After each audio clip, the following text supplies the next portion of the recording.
Good evening. Welcome to the channel Sociology Unboxed. Friends, we are back with yet another sociologist from India who has inspired generations. Born in Kolkata, West Bengal, she is currently Professor Emeritus and Director of the Center for Interdisciplinary Studies and Research at Sister Nivedita University, Kolkata. An alumnus of Presidency College and University of Calcutta, she has been associated with some of the universities of North America and England, a recipient of D.N. Majumdar Gold Medal from ISSA. She is known for her instrumental role in explaining and exploring unconventional realms within Indian sociological imagination. Her intellectual journey has been shaped by her deep rooted commitment to expanding the horizons of sociological inquiry in India. Friends, please join me in welcoming Professor Bula Bhadra to the series Reinventing Indian Sociology. Okay, thank you, Shweta, for the kind introduction. Well, it started in Kolkata in 1974 in the sense that we did not have the official sociology department then. Now, what happened then was we had sociology in political science as special paper. So that was my starting point, and I always wanted to study sociology because somehow it intrigued me to know about surroundings, etc. So after finishing masters in sociology, I went to JNU and actually admitted myself in the masters. Although the teacher said you can do MPhil, I said no, I need to know sociology much more. But in the middle of the semester, a scholarship came from Canadian University, which I applied long back because my results in Calcutta those days were 2 years late, minimum sort of thing. And point is that when the scholarship came, the scholarship was from a political science department. But thinking about the future, I dropped an admission in JNU and went to Canada. I did a political science master's there. Then I did a sociology master's and PhD from McMaster University. In that sense, actually, I owe my most gratefulness, I'm sorry to say, to McMaster University system as such. Although Bela Dattagupta was my mentor and my teacher who actually sort of encouraged me to go to abroad, gave all my recommendations, Beladi was pioneer, no doubt. But from the point of view of the kind of sociology I learned, I give my McMaster University 100% because it was McMaster sociology at that time was quite famous, a very known critical left school in 1977-78, and there actually I saw that how we do a successful interdisciplinary study being in the domain knowledge of sociology. Secondly, what I noticed, and then when I come back and noticed that they kept telling us in the first class, for example, one of the professor told that we have to write a term paper, so everybody should say what the term paper would be. Now, every foreign student, we're talking about somebody came from Greece, somebody from Britain, somebody from Germany, that one of the author of that, they will do the term paper because this is comparative theories. Now, the teacher was looking at me and I was thinking myself that what Indian I can actually name before colonization. I was actually, sort of sweating inside that I haven't read much of Indian scholars, which on the other hand, I wrote Durkheim, etc., etc. But somewhat I got lucky. I said, can I write one on Kautilya? Then the instructor, oh, that will be wonderful. And that wonderful gave me a real headache because then I have to go from library to library and write a nice paper for Kautilya because that was the first course. So this, I would say, a sort of a breaking point that the way we learn sociology here, this is more or less still rote learning, more or less the kind of syllabi which is borrowed, more or less. Like we never discuss our theories. Didn't we have theory? Of course we did. We do not discuss our, intellectuals. For example, I would give my favorite example that Rabindranath Tagore, I consider, and a lot of people consider him, a great sociologist. But Rabindranath is, absent almost everywhere, including Bengal. We have very little of Rabindranath. But whereas if you go to Argentina and Brazil and Spain, they will tell them that how much they have loved to read Rabindranath as a sociologist. So this is the kind of thing which actually bothered me and rather made me, some kind of, let's say, determined that I should work on a interdisciplinary person who himself was interdisciplinary and an interdisciplinary work. So I chose the path which became very rough for me, Karl Marx's theory of Asiatic mode of production in India, which made me actually a sort of day and night. I could not distinguish because I had to then prove, because what I read, I understood Marx was wrong as far as India is concerned. So I decided to, write that. And that was like, you have nobody's baby then. Neither the Marxist nor the non-Marxist, and very few Indians in 1977-78 were in the Faculty of Sociology in Canada. But through that dissertation, I believe I learned something which has still given me inspiration to, go to new territories, understand that society is a very dynamic thing. Every day it grows. We must keep some pace with it. So I would say, that's my, in brief, sociological journey. And that is when I realized, how do we actually redesign, reinvent, remake our own sociology in India? Thank you. You have been very honest in saying that Marxism doesn't suit Indian sociology and we have to develop our own Indian. Or we should be able to make Marx a thinker, not deification of Marx, that everybody gets to be a god in our case, 33 course and one. So we don't want that. We take Marx as a great philosopher, sociologist, and still he could have some constraints. Quite possible. Why not? We accept that instead of deification of the person, that a person can do nothing wrong. We should not do that. Sociology is, after all, critical social science. Sociology is critical. Very rightly said. Sociology is a critical social science and we should avoid deification of any human being. So, moving forward, ma'am, I wanted to know, sociology in India has completed more than 100 years recently. So, how do you find the current state of sociology in India? Okay, minus NAPE 2020, National Education Policy 2020. I would be again very honest. People may not like it, but I have to say it. I'm disappointed the way actually sociology, especially after our independence, still following. What your theory course on? Classical Western theory. What is your advanced theory course on? Well, advanced theory, critical school. As if all the theories were born in those countries. Now, this actually still bothers me. And if we follow or understand the indigenous knowledge system as NAPE 2020 point, I'm not a follower of NAPE 2020, but it points out very good things we can deduce, that we need to know first, in all the disciplines, your own indigenous knowledge system, what kind of knowledge you had, what kind of knowledge was actually, practiced before pre-colonialism, what are the things we should know. Now, you don't even have to learn Sanskrit.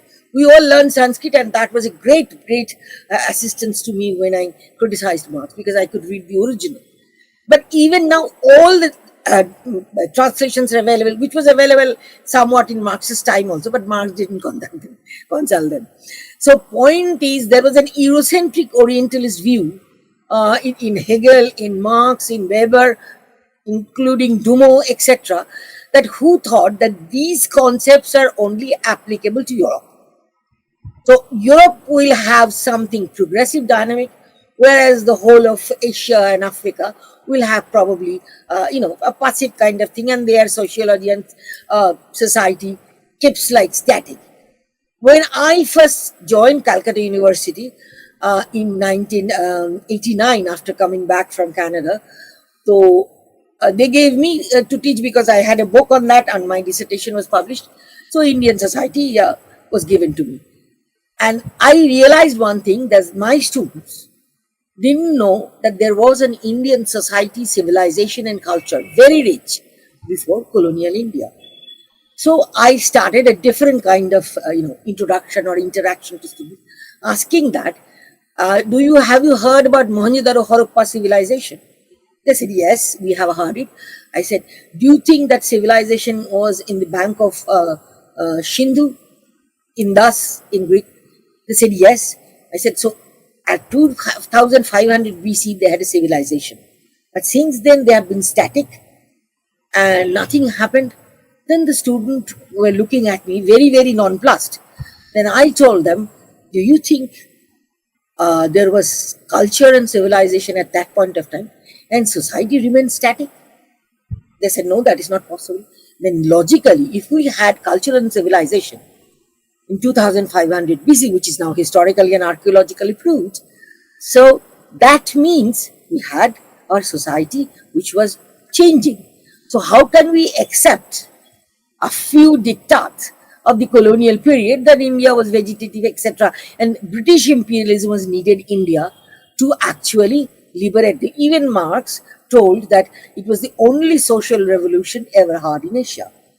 Then there was almost a revolution started in the department, because the other faculty members, with all due respect, I don't blame them, they said, what kind of things you're teaching? Because, the students are confused. I said, no.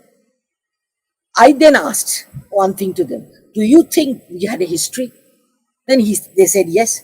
Then am I not going to teach the society from a historical point of view? They kept silent, though not 100% satisfied, but kept silent. So what I mean by this particular personal example is that still today we need probably to redefine sociology in three sort of fronts. I would go now, let's say theoretically. Now, theoretically, we should, by all means, whether you read the translation or the original, it's up to you, we must have indigenous knowledge about our world, right from Indus Valley civilization to pre-colonial period, that is 1757. We have to have that idea. You may have that idea historically, philosophically, socially, legally, because we had a very developed legal system in India. And that actually brings us to the fact that we need to have a lens called decolonial intersectionality. Because intersectionality actually came of the age in the 20th century during a period of immense social change. Anti-colonial struggles in Asia, Africa, emergence of a global women's movement, civil rights movement, etc., end of Cold War. And all this signal the end of long-standing forms of domination. All the colonies were not getting fed up. So intersectionally then emphasize that the world is complex around you, the interaction between structure and operation of interconnected aspects of individual and group identity as intertwined with economic, social, political, cultural, and technological domains. And we need to study that. A person cannot be understood, whoever that is, or even a group cannot be understood just by saying, my social position is this, or my disempowerment is this. We got to know what are the roots of the disempowerment, economic, social, legal, political. Like, for example, previously, everybody thought that it's not a fault, that women once get the economic freedom will be really, benefited, and the history has shown everywhere that is not the case. The history has shown that women developed a dual career, rather, one at home and one at office, and the home one is unpaid with no promise of any benefits. So naturally, a mother cannot tell, this is another second example I used to give in my class, that mother cannot tell the baby that don't cry that time, I am on a break. The worker can say that I cannot work now, I am on lunchtime, or etc. So you have to understand that the women started doing two jobs in the name of empowerment. If we do not dig to this kind of reality, then reality is simplistic portrayal of just formal things, that she has got a job, she has this much of salary, etc. Again, in the workplace, she faces glass ceiling. She faces an enormous problem in terms of going up. We have seen in case of scientists, women scientists, that it is a real hard reality. And I would mention one statistics and one fact. Uh, Women scientists do PhD degrees up to 39%. But when you go to the workplace as women scientists at the Central Institute or university or even anything, you get 15% of them. What happened to the other percentage? They cannot study. For some reason or other, they cannot work. Secondly, what bothered me during the Chandrayaan 1 too, one, there were 8 women who were actually responsible for the Chandrayaan 1. But nobody told it until a woman journalist interviewed them.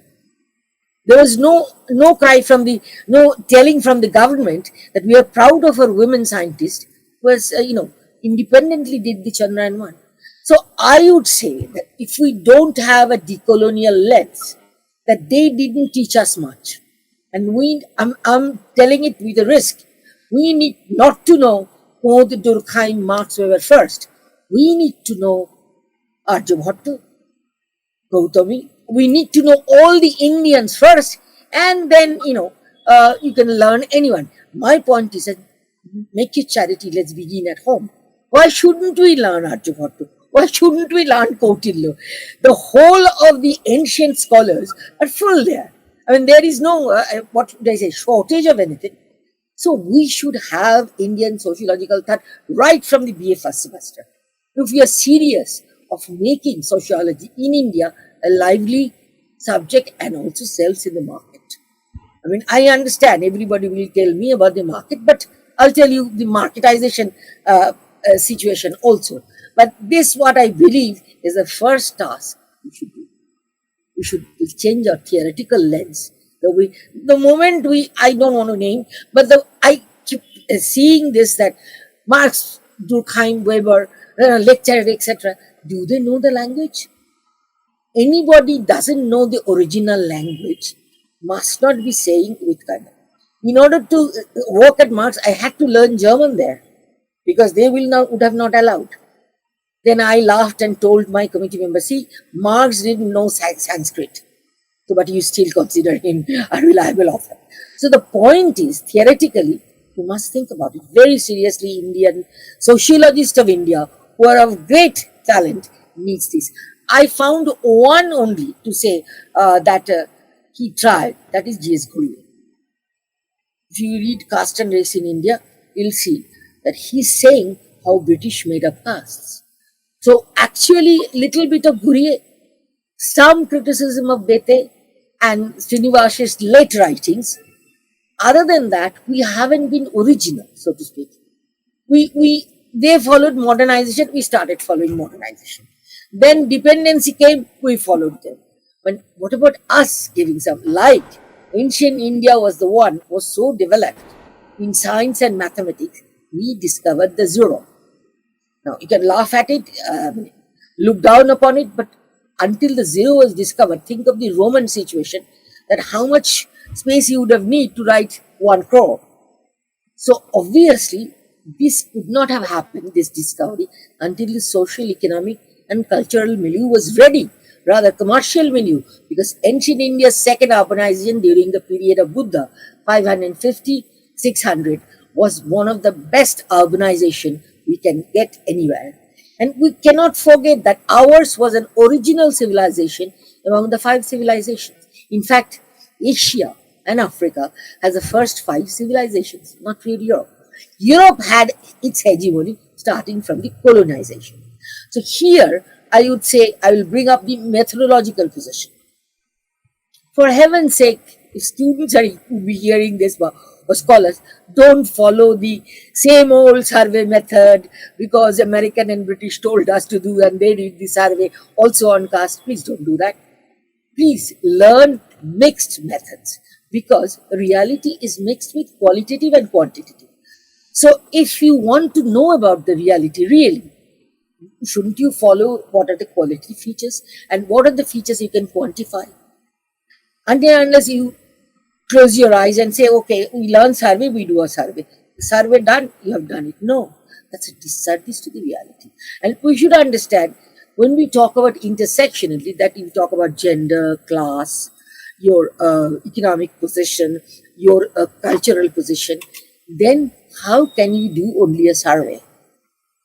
One, anybody would not tell you how she or he feels in the office very openly, but that's a very important experience for any person. So if sociology wants to be a realistic sociology, in this case, I would have to actually appreciate North America, that they tell their own story. From them, we come to know that how much they oppress blacks. So obviously, we have to tell our own stories. And the way we can do it is to know India much better in India's terms. I mean, which is called, Bourdieu called it reflexive socialization, reflexive sociology.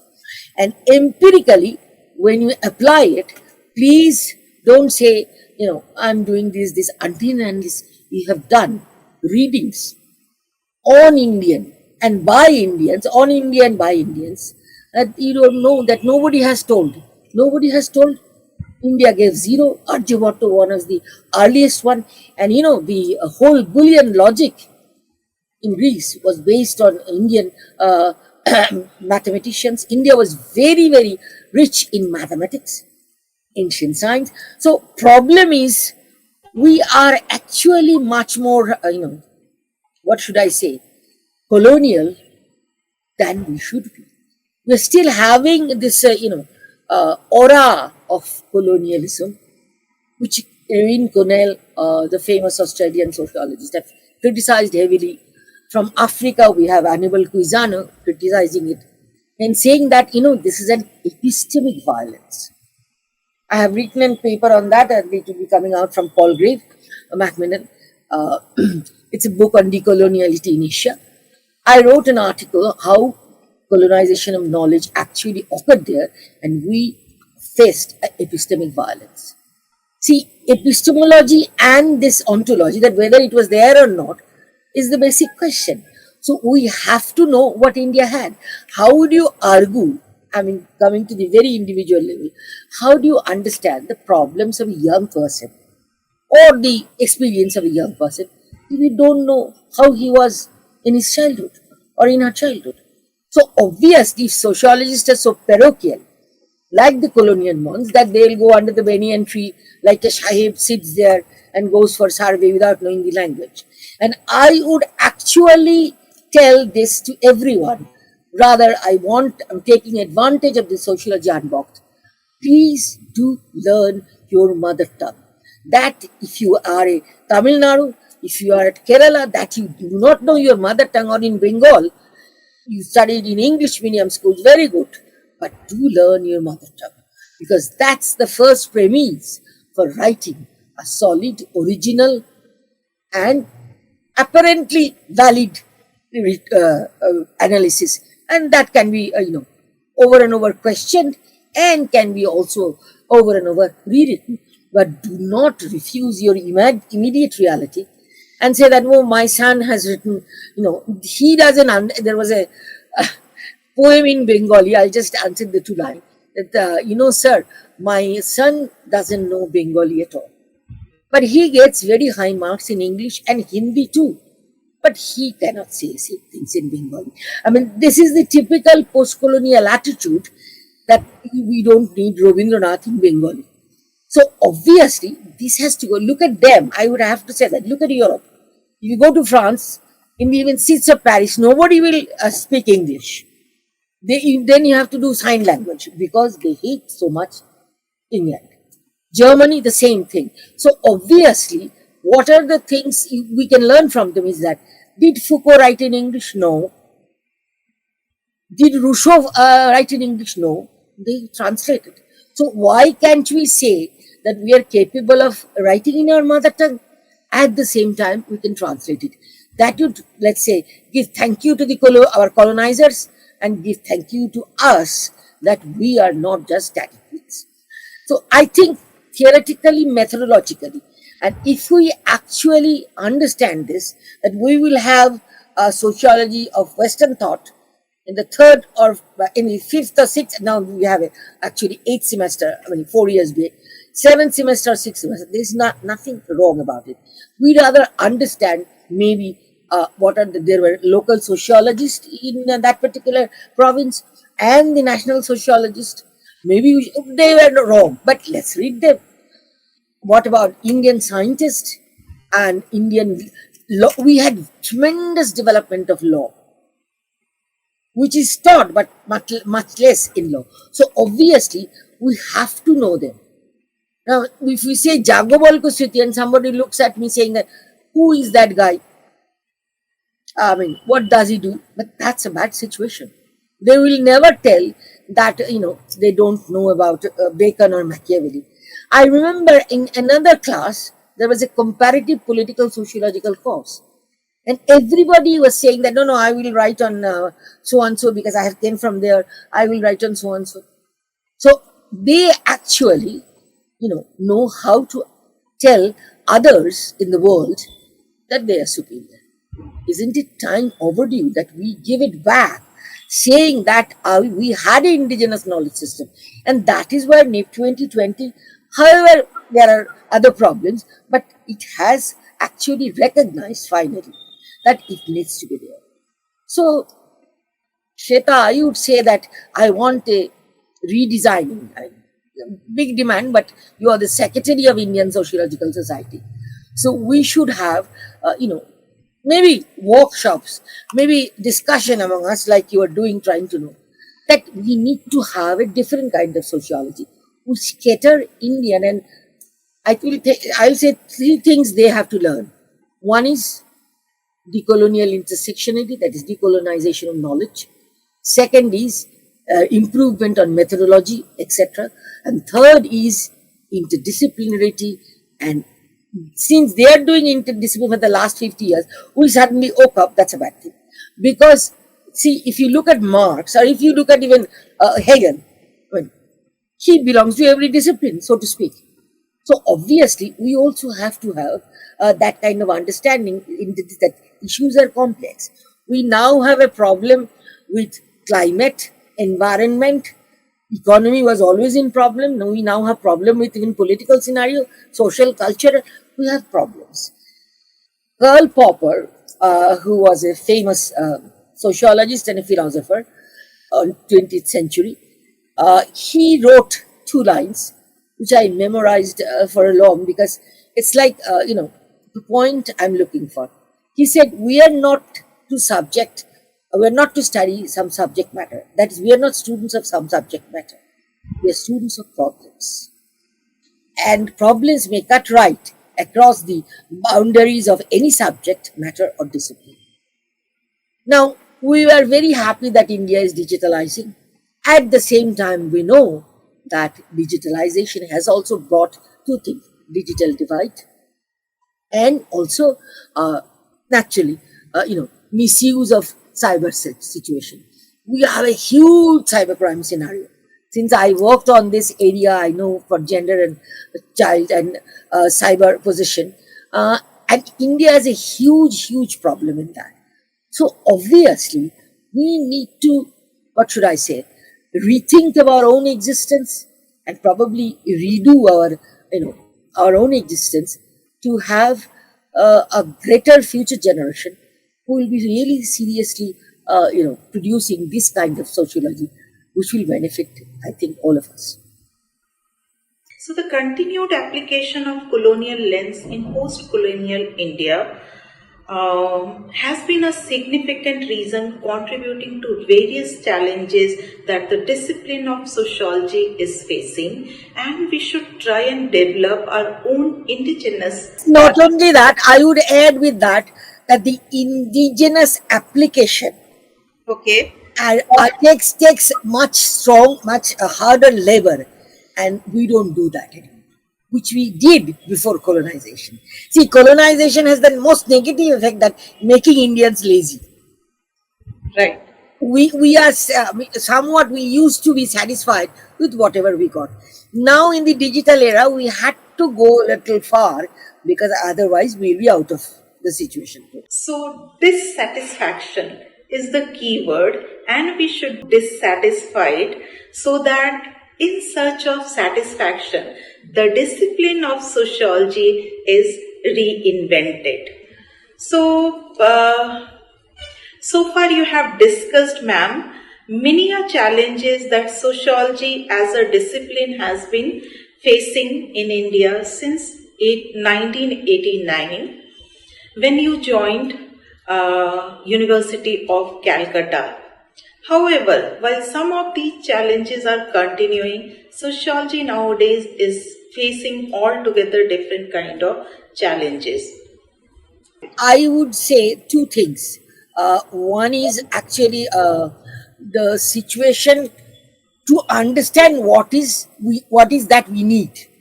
First, you understand your problems. Second, let's think about two things which we can immediately do. One is redesigning sociology syllabus somewhat to the market also. That means digital sociology and technology are actually, penetrating all the domains. This is not nothing called technology only. It is technology of some or that, etc. So we need to have an understanding of digitalization that is taking place. So that must be coming through, and not as just a theoretical thing. We must learn practically. Suppose AI takes, AI sweeps us, artificial intelligence, within 10 years, what we'll do? So obviously, sociology department should also teach artificial intelligence and its implications. So science, technology, and culture are intertwined. They are not outside. So we need to know the interdisciplinary knots or cross areas where science, technology, and culture coincides. So UGC has given, UGC, not HCI, has given us an opportunity that after 4 years of BA, you can do 1 year master's or 1 year PG diploma. And we actually have an opportunity to specialize. So suppose we have a BA honors for 8 semesters. I think they are going to come from 2025 some or 2026.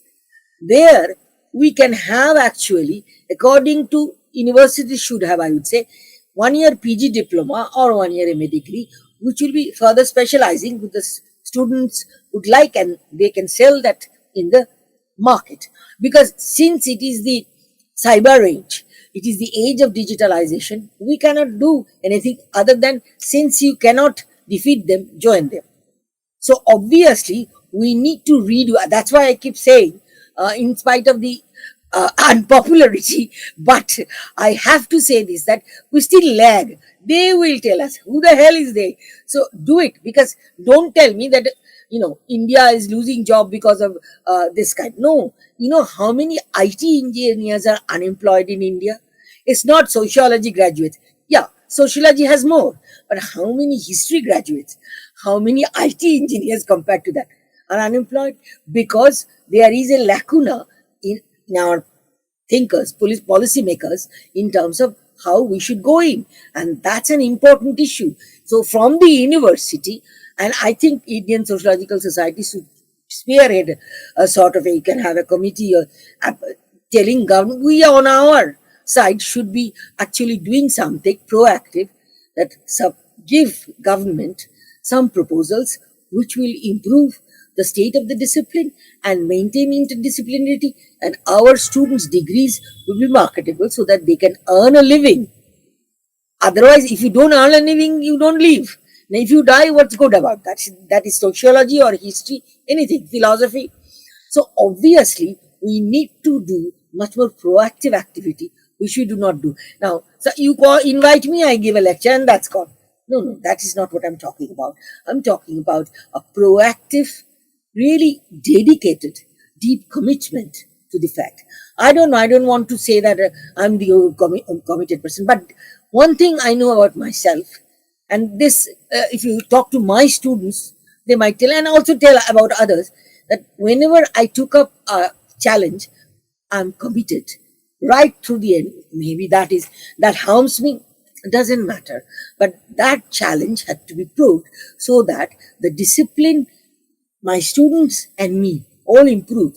So we have to be, sociologists are like, oh, passive. We're writing books. No, no. We can write books. There's no problem. There is a thing called, or phrase called scholar activist.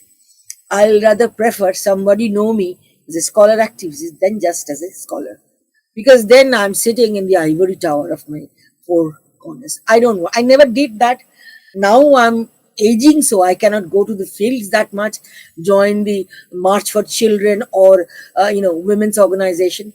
But from 1987 to 2015 or so, I did a lot of interactive work with other organizations. Because, see, we cannot study our society alone. We need to know who is doing what, and so that we can actually collaborative work, our most important work. That is why we call these days that we do interdisciplinary research, 3 C's: collaboration, communication, competition. Because we have to compete in order to excel. We're not going to say don't compete, that's a negative thing. No, you compete healthily, not in an unhealthy and immoral manner. So I think, Shweta, because you are one of the 2 office bearers secretary, I say that, whether it would be my interview or somebody else's, you yourself, I'm sure, that want to be proactive if, you can do something for future generations. I mean, I have that belief on you. I totally agree that the sociologists have to be proactive, committed, and dedicated to bring about the much needed change to the discipline of sociology. Sociological researches and even the courses we offer to our students should not only be interdisciplinary, but it has to be transdisciplinary also to cater to the needs of the changing time. This is probably the only way we can be relevant to the society, and the discipline of sociology can reinvent itself. I thank you very much to take this initiative and allow me to speak my mind without trying to coerce me. And I would say, I would actually want to end with this line, which is Karl Marx, critique of political economy, in poverty of philosophy, in criticism of other macroeconomics that time. He said, no antagonism, no progress. Everything is mortal other than the death. Mors immortalis. Death is only immortal. So as long as you're mortal in life, you have to have antagonism, so that means you get challenges and you don't say, I have these many difficulties I had, so I stop. So one thing we ought to inspire our students, future generations, that if you had a challenge, that's the important thing in life, and go after it. Not in an immoral way, but in a moral way. So, having challenges in life is important. That's the way we grow. And that's how the discipline of sociology will grow, by facing challenges in moral ways and by continuously reinventing itself to suit the needs of the changing time. So, thank you very much, ma'am.